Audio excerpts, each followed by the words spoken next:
Hi everyone, Aiden here at the etrailer. Today we're going to be taking a look at the RockyMounts MonoRail 2-bike rack and seeing how it fits on the back of our 2021 Nissan Rogue. This is going to be a platform style bike rack, and what that means is the bike sits on top of the rack rather than hanging from it. This particular one has 2 wheel cradles and a front wheel hook.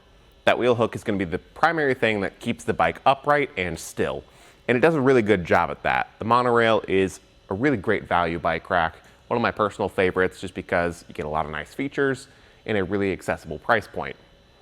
Now, because it uses that front wheel hook, it doesn't make any frame contact, making this a good option for carbon frame and alternative frame bikes. And with a 60-pound weight capacity per bike, it can handle some e-bikes too with that battery removed. And like many other platform racks in this class, you do have the ability to tilt the rack away with the bikes loaded. This one's very easy to do because the handle to release it is accessible underneath and at the back end. Pull it, lower it down, and we can open up the back hatch of the Rogue. This gives us access to load or unload anything into the back, or just have a place to sit down and change our shoes before or after our ride. You can see the rack does sit a bit close to the vehicle, but there's enough room for me back here, and I don't have to worry about my bikes when I'm doing this. I'll just get this lowered down, and to lift the bike rack back up, you just grab a secure point and lift it till you hear a click. And then you're locked in, ready to go. Now, one thing I do want to point out with the bike loaded is it does sit very close to the vehicle, both at the windshield, the back window here. This one isn't too bad. We've definitely had racks that sit much closer than this, but particularly with our pedal. It's going to be very close to the vehicle, no matter what point you're at, even closer down here towards the bumper. But that's with a slightly wider pedal too. So as we're going down the road and experiencing some movement, maybe hitting a speed bump, you might see a little bit of movement back here. I don't think it'll make vehicle contact just because there is a good gap here, and when it does rock back and forth, it's just underneath this lip, but it's something to be mindful of. And you might consider looking at a rack that has better clearance if it's a concern to you.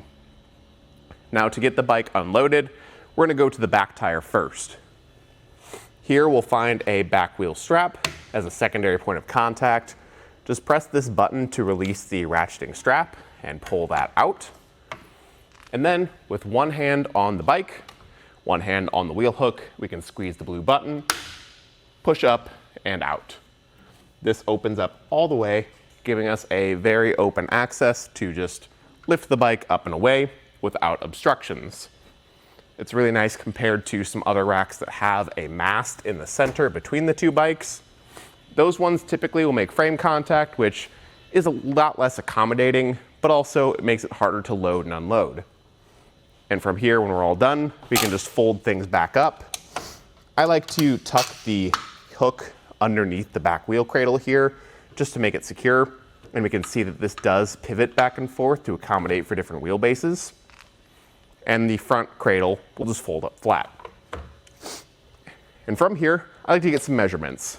We're going to start off with our ground clearance, going to the lowest point at the back end. I'm going to go to the bottom of the handle here, and that's going to be 17 inches from the ground. Overall, it's going to be a pretty solid clearance. From the hitch, there's good rise in the shank, so steep driveways and hills shouldn't be too bad. The overall distance that we add to the back from the bumper to the furthest point out is going to be sitting right at 29 inches, which is pretty much in line with other racks that we've tested today. Not too bad, but it's also not super compact. But we can save some space by folding the rack upright when it's not in use, using that same handle as before and pushing up. And here we start to see one of the issues. Because it sits so close, we could make vehicle contact in some positions. Now, I've got the cradles and the hooks set to the further out point, so we aren't making contact right now, but it does sit quite close. I'll get a measurement right here. It's going to be hard to see, but it's like about ½ an inch of space. I will say it's a really solid rack, and even at that pivot point, we're not getting a lot of movement. But again, depending on your comfort level, you might not like that. Personally, I think it's okay because everything that this could potentially come in contact with is plastic on plastic contact, rather than metal touching paint. So for me, it's not as big a concern. The other things I like is that it leaves your license plate mostly visible here, so you shouldn't have any problems obstructing that in the folded position. And it's not going to completely block our backup camera. We're probably going to see this arm just a little bit in the bottom field of view, but it's going to be mostly visible and usable. And then moving on down to the hitch, it is working with our 2" by 2" receiver tube, and you can see it uses a locking anti-rattle bolt that keeps things solid and secure in the hitch. The rack does come with a cable lock that can lock to this stud on the outside of the rack and uses a matching core and key system, so it's all a same key system to lock up your bikes and the rack to the vehicle. And overall, I'm a big fan of the RockyMounts MonoRail. Like I said before, it packs a lot of value. You get a lot of ease of use features like the easy to access handle, the no frame contact, and the e-bike support. I think for the Nissan Rogue, it does sit a little bit close. If that is a concern for you, you might consider checking out something like the Serra Super Clamp HD or the EX. Both of those options sit a little bit further back from the vehicle and offer a lot of the same benefits.